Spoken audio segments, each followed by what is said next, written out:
우리 옆에 분들하고 이렇게 인사하실까요? 샬롬 인사하겠습니다. 샬롬. 네,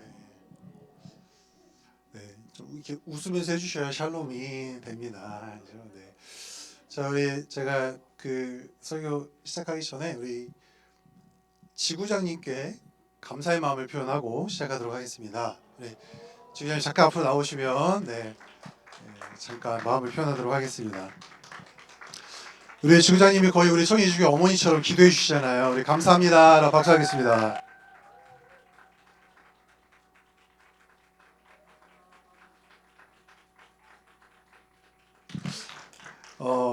해주시는 수고와 헌신에 비해서 정말 약소한 선물을 제가 드렸습니다. 그래서 여러분들이 계속해서 가장 큰 선물은 여러분들도 지구장님을 위해서 계속 기도해 주신 거라고 저는 생각합니다.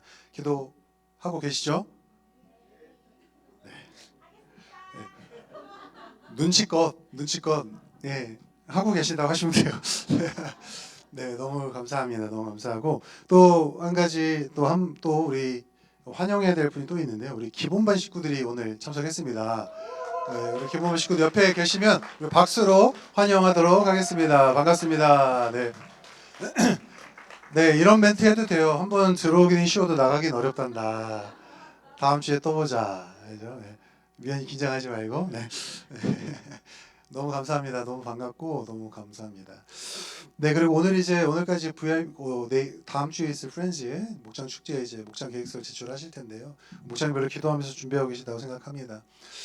제출하실 때에 우리 VIP나 장기자 중에서 확정가는 올 수 있는 사람들을 좀 같이 조사해 주시면 같이 표시해 주시면 감사하겠습니다. 그래서 확정은 그거죠. 내가 가볼게라고 한 사람이 확정이고 가능은 생각해 볼게 아니면 가능한지 모르겠지만 생각해 볼게 이런 식으로 마음이 열린 사람들을 가능이라고 합니다. 그래서 파악해 주시면 감사하겠고 파악한 이유는 단 하나죠. 그들이 진짜 올 수 있도록 기도하기 위함입니다. 그래서 같이 조사해 주시면 같이 함께 기도하도록 하겠습니다. 저희가 매일마다 같이 기도하고 있잖아요. 그죠? 여러분 같이 기도하고 계시죠? 네. 말장님도 공유해 주신 거 맞죠? 네. 해주신다 생각합니다. 네. 열심히 기도하면서 우리가 하나님 주시는 VIP들 정결자를 품고 하나님 기뻐하시는 그런 진짜 목장 축제가 됐으면 좋겠습니다. 아멘이시죠? 네, 아멘입니다. 네, 오늘 또 하나님의 나라 5번째 이야기로 말씀을 함께 나누도록 하겠습니다. 공교롭게도 담임 목사님께서 또 6월 달부터 하나님 나라 시리즈 설교를 하시겠다라고 네. 저한테 왜 그러시는지 모르겠어요.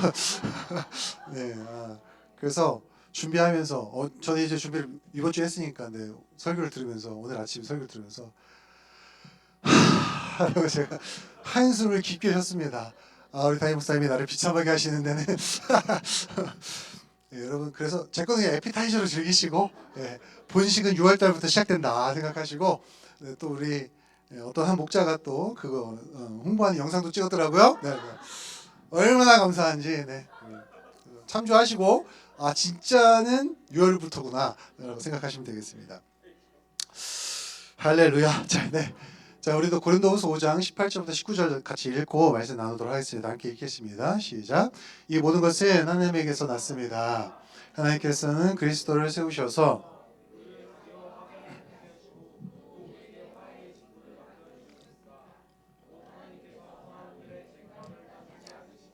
화해의 말씀을 우리에게 맡겨주심으로써 세상을 그리스도 안에서 자기와 화하게 하신 것입니다.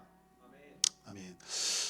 여러분 하나님의 나라는 우리 대체로 어떻게 이해를 하죠? 우리 여러분 보셨을 때 오른쪽의 사진처럼 하나님께서 이제 등극하셔서 하면서 이제 이놈들 다스리시는 그런 통치를 생각하죠. 그런데 하나님의 나라는 제가 설명해 드렸지만 하나님의 나라는 완벽하시며 영원하신 하나님과 맺는 관계 안에서 왼쪽에서 그림처럼 임마누엘 하나님께서 우리 안에 거하신다는 관계 안에서 누리는 그분의 통치라고 볼 수 있습니다. 그렇죠? 자, 하나님의 통치에서 멀어진 사건은 우리가 다 알지만 아담과 하와가 죄를 지음으로써 그들이 그냥 하나님 앞에 범죄한 것이 아니라 이 아름다운 관계를 깨뜨린 거죠. 이 관계를 완전히 깨뜨린 겁니다. 하나님과 인간의 관계의 원형은 창조주와 피조물의 관계죠. 여러분 무언가를 만든 사람이 만든 대상에 대해서 무엇을 갖고 있죠? 소유권을 갖고 있습니다. 소유권을. 그럼 우리는 원래 관계 원형은 뭐냐면 하나님이 우리의 소유권자시고 우리는 그의 뭐죠? 소유물입니다.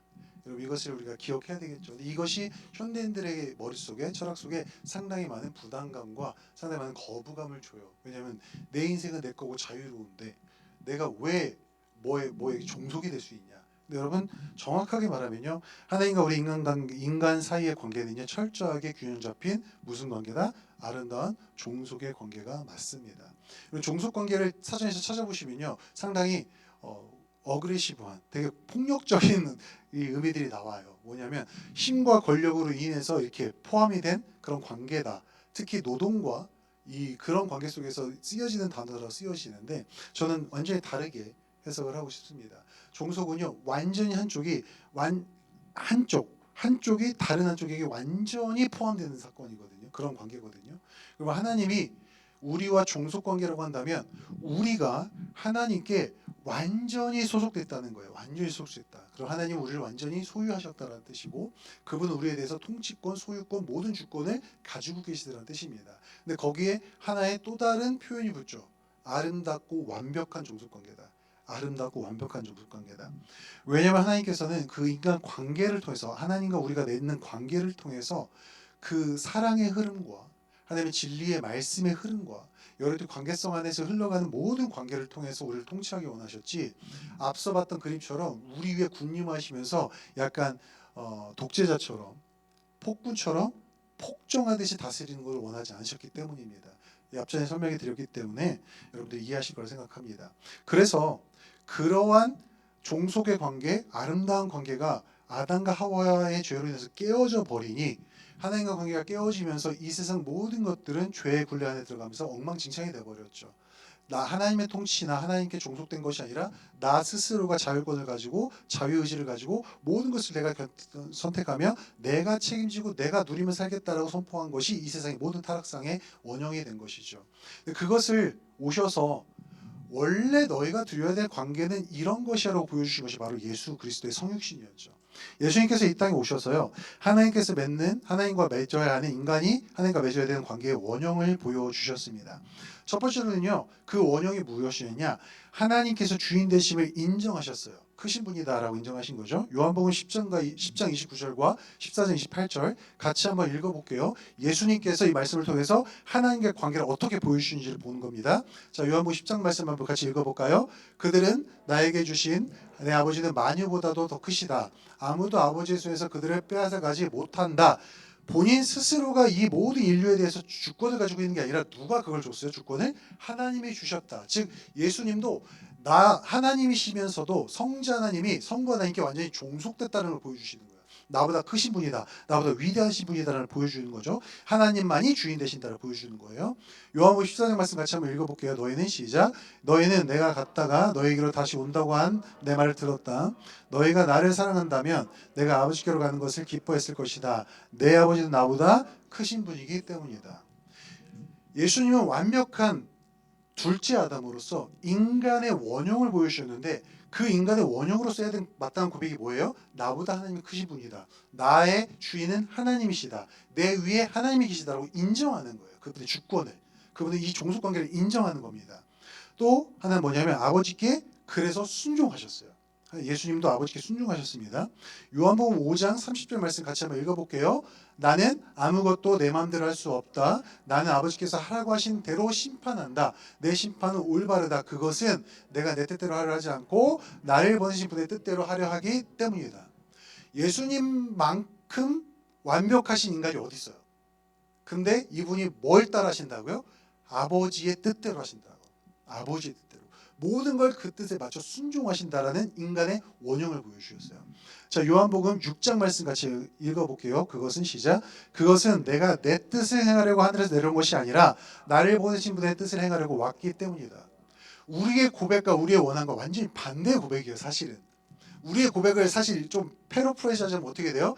그것은 내가 내 뜻을 행하려고 하늘에 계신 하나님의 뜻을 구하기 때문이다. 우리의 기도예요. 사실은 내 뜻을 이루고 싶습니다. 내 소원을 이루고 싶습니다. 물론 여러분은 안 그러시겠지만 다 아직도 그런 기도 하거든요. 아 주님 제가 진짜 대박 큰 목회 듣고 있죠? 예. 철빈이 어디니? 예. 너 나한테 약속했잖아. 큰 목회 많은 바라지 않습니다. 200평 되는 5층 건물 막 제 뜻을 이루게 해주십시오.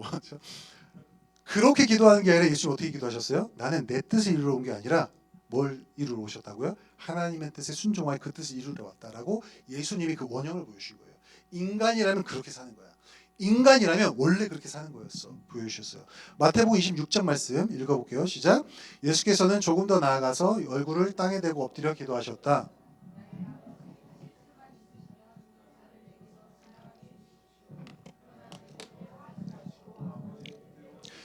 자, 우리의 기도는 어디서 끝나죠? 이 잔을 내게서 지나가게 해주십시오. 그러나 내 뜻대로 해주십시오. 그죠? 우리의 기도는 이렇게 끝나요. 그러나 내 뜻대로 해주십시오. 알겠으니까 내 뜻대로 해주십시오. 알아들었으니까 내 뜻대로 해주십시오가 사실 우리의 양심적인 기도가 될 때가 많아요. 근데 예수님은 어떻게 보여주셨어요? 인간의 원형으로서의 철저한 순종으로서 내 뜻대로 마시고 아버지 뜻 하십시오. 왜? 앞서서 말씀하신 나는 내 뜻을 이루러 온 것이 아니라 하나님이 나를 이 땅에 지으시고 보내신 목적을 그 뜻을 이루러 왔기 때문입니다 라고 고백하셨죠. 철저한 종속의 관계, 아름답고 완벽한 종속의 관계를 보여주고 계세요. 자, 세 번째로는 하나님의 권위를 인정하셨어요. 순종한다는 건 그분의 권위를, 그분을 경이롭게 여긴다는 거거든요. 권위를 인정하셨습니다. 자, 마가복음 13장 말씀과 요한복음 20장 말씀 제가 한번 고린도전서 말씀 읽어드릴게요. 마가복음 13장 말씀. 그러나 그날과 그때는 아무도 모른다. 하늘의 천사들도 모르고 아들도 모르고 누구만 아세요? 오직 아버지만 아신다. 이게 권위예요. 정하신 거예요, 하나님께서. 우리는 이것도 계속해서 질문하죠. 알려주십시오. 알려주십시오. 왜 비밀스러운 거예요? 왜 감춰놓으셨어요? 권위로 감춰놓으신 거예요. 그걸 예수님도 인정하셨어요. 하나님이시지만 성부 하나님의 권위를 인정하신 거예요. 자, 요한복음 20장 말씀은 어떻게 되어 있죠? 예수께서 마리아에게 말씀하셨다. 내게 손을 대지 말아라. 내가 아직 아버지께로 올라가지 않았다. 이제 내 형제들에게로 가서 이르기를 내가 나의 아버지 곧 너희의 아버지 나의 하나님 곧 너희의 하나님께로 올라간다라고 말하여라. 아직 아버지께로 올라가지 않았다. 뭐냐면 하나님께서 권위적으로 일하실 때와 그 방법이 아직 임하지 않았기 때문에 나는 그렇게 할 수 없다라는 인정하신 거예요. 그죠? 예수님이 하시는 모든 사역과 모든 말씀과 모든 가르침은요. 어디에서 행해졌죠? 어느 안에서? 하나님의 권위 아래에서 이루어졌습니다. 권위를 넘어서거나 침범하지 않았어요. 절대로. 성자 예수님께서, 성자 하나님께서 성부 하나님의 권위를 철저히 인정하시는 것을 볼 수 있어요. 여러분, 예수님이 하나님의 권위를 인정하셨다면 우리는 어떻게 인정해야 될까요? 묻지도 따지지도 않고 인정해야 되겠죠, 사실은. 그게 인간의 원형이라는 걸 보여주신 거예요. 원래 하나님의 통치는 그렇게 이루어지는 것이다. 통치받는 사람들이 이렇게 사는 것이다 보여주신 거죠. 자, 고린도전서 15장 28절 우리가 방금 읽었었죠. 같이 한번 읽어볼까요? 시작. 그러나 모든 것이 하나님께 굴복당할 그때에는 아들까지도 그 모든 것을 자기에게 굴복시키신 분에게 굴복하실 것입니다. 그래서 하나님은 만유의 주님이 되실 것입니다. 되게 놀라운 바울의 고백이잖아요. 이 아들이 누군지 아시죠? 성자 하나님을 말합니다. 철저히 권위에 복종하시는 모습을 보여주셨다는 거예요. 여러분, 예수님을 제2의 두 번째 아담이라 부르는 이유는 바로 그겁니다. 아담은 인간으로서 보여줘야 할 하나님의 통치받는 인간의 원형을 잃어버렸지만 두 번째 아담으로 이 땅에 오셔서 생명을 주신 예수님은 그 원형을 그대로 보여주신 거예요. 인간이라면 이렇게 살아야 돼를 보여주신 거예요. 하나님의 통치를 받는 사람이라면 이러한 모습이 사라지게 돼 있는 거야를 보여주신 거죠. 그죠? 그리고 마지막으로 아버지 하나님과 자신이 하나라고 말씀하셨어요. 연합의 관계를 얘기합니다. 관계적 연합을 말하는 거죠. 이거는 요한복음에만 나와요. 요한복음 10장 보면 나와 아버지는 뭐예요? 하나다. 이거를 유대인들이 들었을 때는 상당히 충격적인 발언이었죠. 왜냐하면 내가 곧 하나님이야라는 말과 똑같은 말이었는데 하나님이 인간을 만들 때 거의 하나님과 준하게 만드신 부분들을 볼 수 있어요. 창조를 보면 우리가 신은 아니지만 하나님 아니지만 그렇기 때문에 타락도 할 수 있었던 거거든요. 우리의 원형은 뭐냐? 하나님과 관계적 연합을 누리고 맺으며 살아가는 게 우리의 원래 원형이었어요. 우리의 원형. 자, 요한복음 14장 9절로 10절에서 이렇게 말하죠. 빌립이 물어봐요. 하나님 아버지를 우리에게 보여주시면 우리가 믿겠습니다라고 말했더니 야, 나를 본 사람이 하나님 아버지를 본 거야. 내가 아버지와 하나이기 때문에 그래. 언제까지 내가 너에게 이걸 보여야 되겠냐? 빌립아, 이 답답아 이렇게 말씀하신 거예요. 자, 옆에 분 보시면서 답답아 이렇게 웃으면서 하셔야 돼요. 이거 너무 심각하게 하시면 시험 들어요. 선생님 웃으면서 해주셔야 돼요. 저처럼 이 답답한 이러시면 안 돼요. 예, 안 됩니다. 시험 듭니다. 예, 답답하. 그죠? 하나님이 우리와 관계적인 연합을 누리고 그것을 우리도 누리려고 만들어 주셨는데 그 관계가 깨어진 거죠. 예수님 그 관계를 보여주시는 거예요. 계속 우리는 하나다. 우리는 하나다. 그죠? 요한복음 17장에서 이렇게 말하죠. 나는 아버지께서 내게 주신 영광을 그들에게 주었습니다.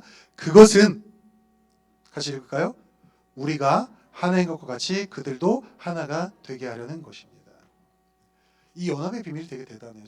제가 그 파인 설교하면서 부부 연합에도 성삼일체 관계 연합을 얘기했듯이 하나님께서 우리에게 관계를 주셨고 모든 사람들의 관계 맺을 수 있게 주신 것은 하나님 스스로가 관계 맺는 분이시기 때문에 그래요. 관계성을 가지고 계시고 그 관계 안에서 우리와 관계를 맺으며 그 정말 아름다운 관계 속에서 우리를 통치하기 위해 만드셨기 때문에 그래서 그 하나됨이 우리의 하나됨으로 투영되어 올 수 있는 거예요. 그리고 우리 공동체도 하나님이 서로 연합하듯이 연합할 수 있는 관계가 되어져야 한다는 것이죠. 그죠? 그게 원래 인간의 원형이었다는 거예요. 하나님과 그 관계적 축복, 하나됨을 누리며 통치를 누리며 사는 것. 우리는 통치를 받는 거라고, 다스림을 받는 거라고 여기 있는데 하나님의 입장은 통치를 누리는 개념이에요. 하나님의 통치를 누리는 개념, 관계적 축복이기 때문에. 그래서 이 모든 관계적 축복과 관계적인 이 아름다움이 죄로 인해 깨어져 버리니 예수님께서 오셔서 보여주셨죠.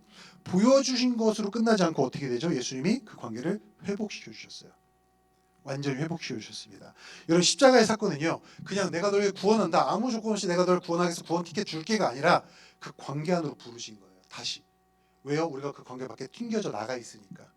그 관계 밖에 튕겨져 나가 있으니까 우리는 계속 죽음과 저주와 고통과 멸망을 계속 경험해야 되는데 그 관계를 예수 그리스도의 십자가의 보혈로 관계를 막고 있던 막을 흩어주시고 깨버려 주시고 우리를 관계 속으로 불러주신 사건, 안으로 그냥 불러주신 사건이 십자가의 구원 사건인 거죠. 예수님의 십자가의 구속 사건은요, 하나님과 우리 사이에 닫혔던 단절됐던 관계를 다시 화목하게 회복시키신 사건입니다. 자, 그것을 고린도서 5장에서 이렇게 얘기하죠. 우리의 본문이었어요. 같이 읽어볼게요. 시작. 이 모든 것은 하나님에게서 났습니다.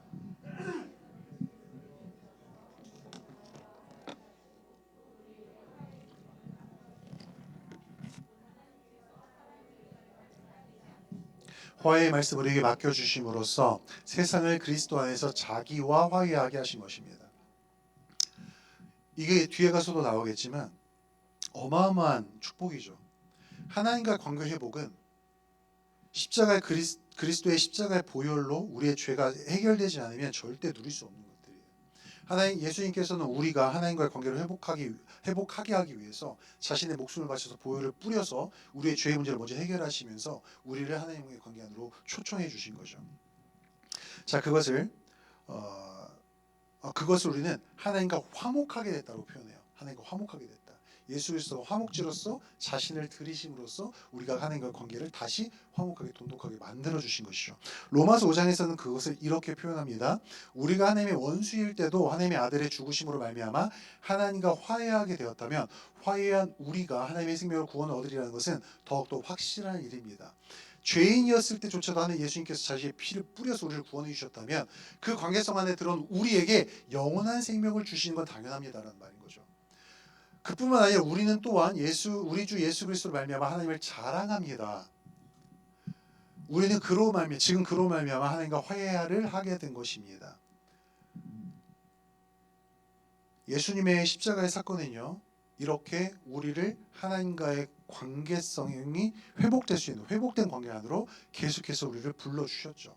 영원하게 이것을 인쳐주셨고 영원한 관계 속으로 우리를 초청해 주셨습니다. 에베소서 말씀도 그것을 하나님과 화해시켰다는 표현으로 얘기해주고 있습니다. 그러면서 이 관계성 안에서 예수님 안에서 십자가의 보혈을 통해서 하나님의 통치가 우리 안에 회복되게 된 것이죠. 다른 말로 말하면 관계의 회복은 하나님과의 관계의 회복은 곧 관계를 통한 하나님의 뭐의 회복이다? 통치의 회복이다 라고 볼 수 있는 겁니다. 예수님 십자가의 구속 사건은요, 이렇게 우리를 회복시키시고 우리를 화목하게 하시면서 골로새서 1장의 말씀 뭐라고 말하냐면 그분의 십자가의 피로 평화를 이루셔서 그분으로 말미암아 만물을 그 땅에 있는 것들이나 하늘에 있는 것들이나 다 기꺼이 자기와 화해시키셨다라고 얘기를 합니다. 전에 여러분은 악한 일로 하나님을 멀리 떠났었고 마음으로 하나님과 원수가 되어 있었습니다. 그러나 지금은 하나님께서 그리스도의 죽으심을 통하여 그분의 육신의 몸으로 여러분과 화해하셔서 여러분을 거룩하고 흠이 없고 책망할 것이 없는 사람으로 자기 앞에 세우셨습니다. 이게 하나님의 관계를 회복한 우리가 누리고 있는 축복이에요. 그걸 누리는 사람들을 우리는 성도라고 부릅니다. 성도. 여러분, 교회는요 그러한 성도들의 모임이에요. 그 성도는 누구냐? 거룩한 무리. 근데 이 거룩한 무리라는 건 무엇이냐? 하나님이 예수 그리스도의 보혈로 인해서 우리와 관계가 회복됨으로써 인해서 하나님께서 우리에게 주신 거룩하다 여겨주신 칭의의 은혜를 입은 자들이라는 거죠. 우리는 이 관계성 회복이 없었으면 우리는 칭의라는 은혜를 얻을 수가 없었어요. 우리가 성도가 됐다는 것은 예수 그리스도의 보혈을 보시고 우리를 거룩하다 여겨주신 하나님의 은혜 때문에 우리가 칭의 거룩함을 입었고 그래서 거룩한 관계 속으로 우리가 다시 초청하게 된 것이죠. 그게 성도라는 뜻이에요. 성도. 우리 모두는 성도잖아요. 아멘이신가요? 성도 맞으세요? 구원의 확신 있으시고 예수님이 여러분의 죄를 위해서 보혈을 흘려주시고 믿으시잖아요. 그럼 우리는 어떤 신분으로서 어디 안에 있는 거죠? 거룩한 자로서 하나님의 관계성 안에 있는 거예요.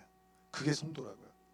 바꿔 말하면 그리스도의 십자가로 거룩함을 입고 하나님의 통치 아래에 들어와 있다는 거예요. 하나님의 통치 아래에. 그게 성도라는 거예요. 교회는 누구의 모임이다? 그러한 성도의 모임이다. 그러한 성도의 모임. 자, 고린도전서 1장 2절에 이렇게 말하죠. 고린도에 있는 하나님의 교회에 이 편지를 씁니다. 그리스도 예수 안에서 거룩하여지고 성도로 부르심을 받은 여러분에게 문안을 드립니다. 예수 그리스도 안에서 거룩하여지고 성도로 부르심을 받은 여러분, 우리가 그러한 교회 성도들이라는 거예요. 자, 에베소 2장 19절로 이렇게 말하죠. 그러므로 이제부터 여러분은 외국 사람이나 나그네가 아니요 성도들과 함께 시민이며 하나님의 가족입니다. 이방인들에게 하는 얘기예요. 이방인들에게. 여러분들도 그리스도의 보혈로 인해서 여러분의 모든 불의가 씻겨지고 거룩한 성도의 직분을 받아 하나님의 관계성 안으로 초청받았습니다라고 얘기해 주는 거예요. 자, 여러분 이렇게 교회가 성도의 모임이라는 것은요. 첫 번째로 하나님 나라의 복음 안에서 하나님의 통치를 누리는 사람들의 모임이라는 뜻이에요. 그러니까 여러분은 누구의 뜻에 순종하며 사는 사람들이에요? 하나님의 말씀과 뜻에 순종하며 사는 사람들이라는 전제가 깔려있는 사람들이라는 거예요. 이해가 되시죠? 순종은 그러면 우리에게 옵션일까요? 아니면 그냥 삶의 모습일까요? 삶의 모습이에요. 왜요? 우리를 통치하시는 분 누구이기 때문에? 하나님이시기 때문에 그래요. 우리가 그것을 전제로 한 성도가 됐기 때문인 거예요. 성도란 말 자체가 구원받았다는 말 자체가 그분의 통치에 순종한다는 의미이기 때문에 그렇습니다. 그냥 하나님 나라에 갈 수 있는 자격이 주어진 게 아니라 그 통치에 그 말씀에 순종하며 살겠습니다가 전제가 깔리는 거라고요. 그죠? 하나님의 통치를 누리는 자들이 모여서 함께 그 하나님을 예배하고 말씀 안에서 서로를 제자로 세우는 곳이에요. 교회는. 그러니까 여러분 우리의 목장이 이런 제자 세우는 공동체가 돼야 돼요. 물론 현실적으로 힘든 거 알아요. 우리의 목장 안에 아직은 구원의 확신이 없는 사람들이 너무 많아서 그래요. 그리고 다윗 목사님께서 말씀하셨지만 복음에 대해서 구원에 대해서 심각하게 오해하고 있는 사람들이 많아서 그래요. 여러분들 중에도 그런 분들이 있을 겁니다. 구원에 대해서 복음에 대해서 심각하게 오해하고 계시는 분들이 있을 거예요. 나에게 주는 혜택 정도로 다윗 목사님 설명처럼 그렇게 여기는 분들이 여전히 있을 수도 있어요. 혜택 맞아요. 은혜 맞습니다. 그러나 가장 우선된 건 구원하신 목적은 통치하시기 위함이에요. 그 관계성 안에서 종속 관계를 회복하기 위함이라고요. 그러니 먼저는 우리가 그분의 뜻에 순종하는 게 먼저입니다. 왜요? 그 은혜가 주어졌기 때문에 그래요. 그 관계성 안으로 우리를 불러주신 은혜가 이미 주어졌기 때문에 우리 그 종속 관계에 들어왔잖아요. 그럼 우리가 보여야 되는 반응은 그 권위에 순종하는 거예요. 말씀에 순종하는 겁니다. 우리가 그걸 위해 모여서 함께 예배하면서 서로가 서로를 그 일을 잘할 수 있도록 세워주는 거예요. 격려해주고 세워주는 겁니다. 그게 여러분 목장 모임과 마을 모임이 되어야 한다는 거죠. 그러니 목장 모임에서 마을 모임에서 불편한 말들이 오갈 수 있을까요? 근데 여기서 또 은혜 받으셔가지고 마을장이 오늘 또 막 회초리 들고 정신 똑바로 안 차려요? 자, 순종 안 한 거 한 대당 하나당 한 대씩이야. 이런 얘기하는 게 아니죠. 지금 말짱 눈이 바짝바짝 빛나십니다. 지금 아니라고 말씀드렸어요. 여기 은혜 받으시면 안 돼요. 그게 아니라 서로가 베드로 사도의 말씀처럼 두렵고 떨림으로 거룩하고 경건한 마음으로 겸손한 마음으로 서로가 서로에게 권면할 줄 알아야 되겠죠. 마을 모임에서 목장 모임에서 그래서 때로는 불편한 말이 오갈 수 있어요. 제가 이 전사님하고 얘기하다가 이 관계성에 대해서 한번 얘기를 나눴는데 현대 교회가 관계가 우상이 됐거든요. 관계를 나눠야 된다. 관계를 지켜야 한다는 것 때문에 예수님과 그 말씀을 지워버렸어요. 무슨 말씀인지 아시겠어요? 성경은 분명히 말하거든요. 내 사랑하는 형제가 잘못된 길로 가고 있으면 사랑하는 말로 가서 권면하라고 나와 있어요. 근데 권면조차 못해요. 왜? 시험 들고 삐져서 관계가 끊어질까 봐. 저희는 아니에요. 목사와 마을장과 목사와 목자들 관계는 아니라고 믿고 싶습니다. 네. 아니에요. 그러나 목원들 중에 그런 사람이 있다는 거죠. 이해합니다. 그러나 중요한 건 우리는 그 사람들의 눈치를 보라고 세워진 직분이 아니라 하나님의 말씀에 순종함으로 그들을 돌보라고 주신 자리인 걸 기억하셔야 됩니다. 그래서 그들에게도 일부러 불편하게 하지 마세요. 긁어내고 막 찌르고 막 너 어제도 술 마셨다며? 막 이러면서 막 이 지옥 딸까마 막 이러시면 안 돼요. 지옥 오두막은 너를 위해 존재하는 거야. 막 부뚜막 너를 위해 존재 이런 거 하시면 안 돼요. 그렇게 하라는 소리가 아니라 얘기는 사랑과 정성을 담아서 기도하는 마음으로 권면을 해줘야 됩니다. 예를 들어 목장 모임은 좀 착실히 참석해 줬으면 좋겠어요. 너무 힘들어해서 말 못하겠다고 하셔야 돼요. 우리는 하나님의 권위에 먼저 순종하는 게 순서이기 때문에 교회에 나올 때만큼은 조금 단정하게 그리고 조금 준비하고 오셨으면 좋겠어요. 이렇게 얘기해 주시고 그죠? 어제 제가 심화방하면서도 얘기했지만 예배드리러 올 때 슬리퍼 신고 오지 마시고 그런 얘기는 해줘야죠. 목사님 해줘야죠. 누가 해줍니까? 예배 올 때 추리닝바람에 잠옷바람에 오지 마시고 여러분의 직장의 상사나 CEO 만나러 갈 때 슬리퍼 끌고 추리닝 입고 모자 쓰고 가지 않잖아요. 여러분이 예배하는 대상이 누군지를 생각해야죠. 그 누가 얘기해 줍니까? 얘기 안 해주면. 그죠? 요즘은 중심을 본다는 얘기 때문에 얘기 잘 못하고 관계성 때문에 얘기 못해요. 관계 깨질까 봐. 여러분 그런 지혜를 구하면서 여러분 하나님 앞에서 그런 권면도 할 수 있기를 부탁을 드리겠습니다. 자, 그리고 세 번째로는요. 말씀 안에서 하나님의 통치를 누리는 올바른 모습과 자세를 배우는 것이에요. 제가 지금 방금 말했죠. 배우는 곳이기 때문에 목자님들도 마을장님도 배울 준비하셔야 되고 목사도 마찬가지고요. 배울 준비해야 되고 습득하실 준비를 하셔야 돼요. 나는 아직 부족하다. 나는 여전히 자라야 한다. 나는 여전히 성숙해야 한다는 마음을 품어야 한다는 거예요. 성도기 때문에. 왜요? 하나님의 통치 아래의 종속 관계이기 때문에 하나님이 가르쳐 주시는 것은 무조건 배운다라는 그 마음 자세가 있어야 한다는 것입니다. 하나님을 섬기고 그분의 통치를 온전히 순종하고 누리는 법을 서로가 서로를 통해서 배워야 하는 것입니다. 서로가 서로를 통해서. 네 번째로는 흩어진 각자의 자리에서 하나님 나라의 복음을 전파하기 위하여 준비되는 것입니다. 준비되는 것. 골로새서 말씀 1장 말씀 좀 길지만 같이 한번 읽어볼게요. 24절부터 시작. 이제 나는 여러분을 위하여 고난받는 것을 기쁘게 여기고 있으며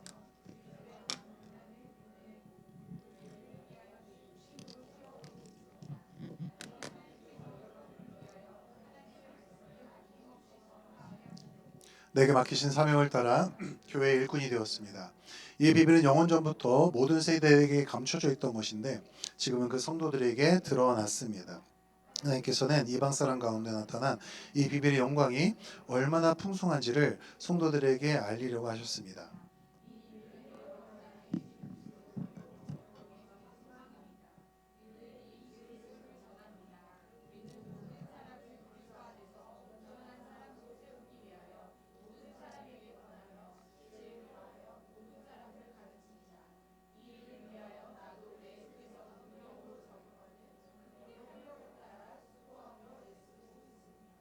아멘. 사도 바울이 말하는 것들은요. 그가 사도로서 세움받은 직분에 대해서 설명해 주고 있는 거예요. 왜 사도로 세움을 받았느냐? 그는 하나님의 말씀을 전하고 하나님의 말씀을 가르치기 위해서 세움을 받았고 또 교회 안에서뿐만 아니라 교회 밖에서도 만나는 모든 자들에게 그리스도를 전파하기 위해서 세움을 받은 거예요. 앞서도 얘기했지만 우리를 화목하게 하신 누구를 자랑한다고요? 예수를 자랑한다라고 표현하고 있죠. 여러분 우리가 진정한 성도라면 우리를 우리를 통치하시는 하나님 그리고 우리를 그 통치권 아래로 회복 씌우신 예수 그리스도의 복음에 대해서 우리를 그렇게 사랑하신 하나님을 자랑하는 삶을 살아야 돼요. 나누는 삶을 살아야 합니다. 근데 너무나도 많은 경우에 우리는 우리가 누리는 거에만 집중할 때가 있어요. 우리가 누리는 거에만. 하나님은 우리의 구원을 우리만 누리라고 주신 게 아니라 나누라고 주신 겁니다. 나누라고. 그죠? 하나님의 통치를 나만 순종하라고 하는 게 아니에요. 이런 사람들도 봤습니다. 하나님, 목사님, 저도 하나님 말씀 순종하며 살기가 이렇게 고역스러운데 내 자녀는 조금 자유롭게 살게 둬야 되지 않겠습니까? 실제 들었던 얘기입니다. 본인이 하나님과 동행하고 그 통치 받는 게 너무 고역스러운 거예요. 그러니 자녀만큼은 조금 자유롭게 살게 해주고 싶대요. 자, 1번 상당히 사랑이 많고 올바른 자세다. 2번 자녀 망치는 길이다. 1번이 어떤 걸까요? 1번 손 들고 싶으시죠? 목사님 이렇게 힘든데 그래도 우리 자녀만큼은 아니죠. 완전 망치는 길이죠. 그렇습니다. 우리 안에서조차 하나님의 통치에 대한 오해와 하나님 통치에 대한 거부감이 너무 많다는 거예요. 우리 스스로가. 그러니 전도할 때 내 안에서 풍성한 은혜에 대한 나눔이 나가지를 않아요. 왜? 순종하는 게 너무 힘들거든요. 하나님 계속 순종을 강요하시는 것 같거든요. 근데 이 패러다임을 전환시키면 우리가 망해갈 수밖에 없는 선택과 망해갈 수밖에 없는 인생 속에서 하나님은 순종이라는 반응을 통해 우리를 어디로 인도하시는 거죠? 풍성한 그의 책임져 주심, 보호하심, 공급하심이라는 그분의 통치로 인도하시는 거예요. 그러니까 순종 자체는 축복을 위한 선택이라는 거예요.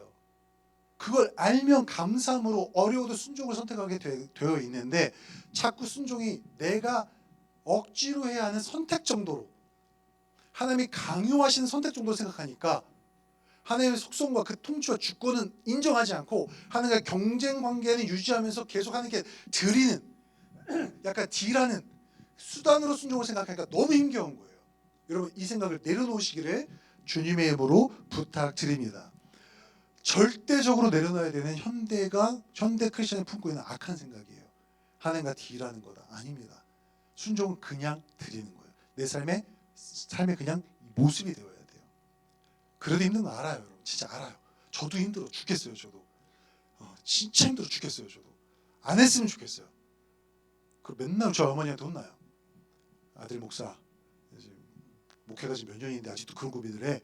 근데 우리 어머니도 나도 힘들어라고 하시더라고요. 제가 혼내야죠. 어머니도 이렇게 50년 하셨는데 어머니도 같이 엎드려야 되나요? 이렇게 그만큼 힘든 거예요. 인정한다는 겁니다. 그래도 우리가 이 공동체 안에서 서로가 그래서 서로 세워주면서 힘들지만 같이 해보자 하면서 가야 된다는 거죠. 그리고 나가서 그 풍성한 은혜를 나눠야 한다는 겁니다. 자, 사도행전과 바울서신, 일반서신 등 모든 것들은요. 복음서를 제외하고 모든 것들은 이 주제에서 파생되는 소주제를 다루고 있습니다. 뭐예요? 예수님이 이 땅에 오셔서 그분의 통치를 회복하신다. 그 통치권 아래 있어야 우리가 진정한 인간의 삶을 살 수 있다. 그 통치권 아래 복종하면서 하나님을 예배해라. 예수님을 주로 인정해라. 이 내용을 쭉 다루고 있는 거예요. 다 일반 서신과 바울 서신 모든 거 다. 그렇게 살아갈 때 약속을 해줘요. 평안과 축복과 형통의 삶? 아니요. 고통이 있을 거야 라고 약속을 해줘요. 아플 거야. 힘들 거야. 그런데 뭐가 기다리고 있죠? 우리에게는 하나님 나라의 완성이 기다리고 있어요. 그게 우리의 소망이니까요. 우리가 하나님의 통치를 받으면 이 땅에서 힘들 거예요. 죄송해요 여러분. 목사가 무슨 저렇게 설교하나 그죠? 축복이 있다고 해서 헌금도 나오고 축복이 있다고 해서 사람도 모일 텐데 왜 고난과 고통이 있다고 얘기하나. 죄송해요. 이게 사실이기 때문에 그래요. 지구장님한테 나가면서 다 질문해 보세요. 지구장님 그렇게 열심히 기도하시고 신앙생활 하셨더니 그냥 탄탄대로 비단길 걸으시죠? 아니요. 목사님들 그럼 다 비단길 걸어야 돼요? 다 아닙니다. 그러나 우리는 고난을 고난으로 여기지 않아요. 고난은 위장된 축복이라 여깁니다. 왜요? 하나님께서 완벽하게 역전시키실 재료가 쌓이는 거기 때문에요. 아멘이신가요? 지금의 이 눈물을 하나님께서 보석으로 바꿔주셔서 나에게 상금을 주실 걸 내가 알기 때문에 그래요. 하나님의 통치를 받는 게 이 세상에서 미련해 보이고 사람들 손가락질하고 나 스스로조차 현타가 와가지고 계속 이렇게 사는 게 맞나라고 고민할지언정 그게 진짜 진리고 그게 진짜 사는 길이라는 걸 우리가 알고 그것이 확정적으로 보여주는 날이 언제다? 하나님 나라에 일단 완성되는 날이라는 걸 우리가 믿기 때문에 그렇습니다. 그러니까 여러분 이 세상 살아가면서 완벽한 위로와 축복은 경험하지 못할 수 있습니다. 죄송해요. 약속해드리지 못해서. 그러나 제가 약속할 수 있는 건 딱 하나예요. 하나님 나라가 완성되면 여러분 입이 찢어질 만큼 축복이 부어질 거예요. 아멘이신가요? 그리고 우리는 그 땅에서 영원히 살 거예요. 이 땅이 아니라. 그러니 미리 땡겨서 하나님 통치를 경험하며 그 나라에서 누릴 상금에 투자한다면 제일 지혜로운 겁니다. 성도는 그걸 아는 사람들이에요. 성도는 그걸 알기에 전파하는 사람이에요. 같이 하자고. 이 세상 따라가지 말고 하나님 따라가자고. 진짜 승리하는 길 가르쳐 주겠다고. 쭈글거리지 말고 어깨 당당히 펴고 고통받으라고. 목사님 축복이 아니라 고통이요? 왜요? 마지막에 우리는 승전가 울리면서 하나님 나라 들어가기 때문에 그렇습니다. 그래서 우리가 다음 주에 마지막으로 요한계시록을 통해서 그날의 완성된 모습을 살펴보도록 하겠습니다. 우리 시간 함께 찬양하고 같이 이 말씀의 은혜를 기도로서 마무리하도록 하겠습니다.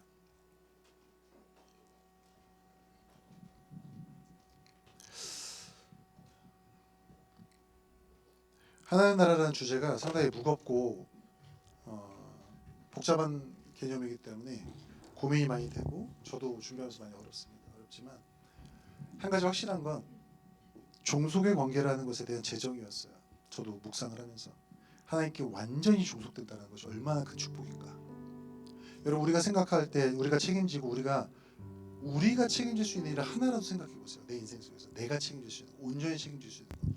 저도 진짜 이거를 진짜 많이 고민해 봤거든요. 아시잖아요. 제가 잡생각 진짜 많은 거. 정말 며칠을 생각해 봤거든요. 하나도 내가 딱 이건 내가 책임질 수 있어요라고 말할 수 있는 게 하나도 없었어요. 진짜 없었습니다. 너무 놀랍더라고요. 저 하나라도 찾을 줄 알았거든요. 하나도 없어요. 그때 밀려왔던 감동이 뭐냐면 그러니 하나님께 완전히 종속된 게 얼마나 감사한지 모르겠다는 거였어요. 하나님은 확실히 책임져 줄 수 있거든요. 아멘. 하나님은 진짜 모든 걸 통치하신 분이시거든요. 그분이 나를 종속해서 나를 소유하고 계신다? 너무 안정스럽더라고요. 그러니 고통이 고통으로 다가오지 않고 고난이 고난으로 다가오지 않고 아프지만 신음하지만 감사할 수 있는 고백을 조금이라도 찾을 수 있더라고요. 이 시간 하나님 앞에 우리가 당신은 영광의 왕 고백을 올려드리면서 주님이 왕이시니 그 주님을 찬양하고 예배하는 것을 내가 선택하니 고통과 고난 속에서도 환상과 상황 집중하지 않고 왕 대신 주를 바라보니 주님 통치해 주시고 다스려 주시고 우리에게 필요한 것 공급하시는 주님 우리의 기도에도 응답해 주시고 가장 선한 것으로 공급해 주십시오. 기도하는 마음으로 함께 찬양했으면 좋겠습니다. 당신의 영광에 함께 찬양합니다.